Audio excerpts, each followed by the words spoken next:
yaddaşına qızıl hərflərlə yazdı. Qəhrəman görən boylular, əziz 22-lər, alqışlar istədilər. Niyə alqışlamırsınız?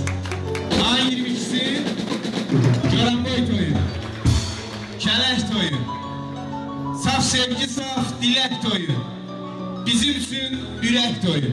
Kələhlilər ürəkdilər. Həmişə kələyə xeyir işlərə gəlir. Bizi sevənlərə də, bizi sevməyənlərə də toy adlı gözəl günlər arzu edirik. İnsanların fikirləri subyektiv olur.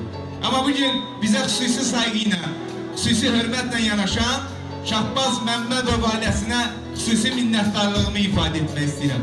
Şahbaz dayı, çox sağ olun dəvətinizə görə. Gəlin bu gün də hər zamanki kimi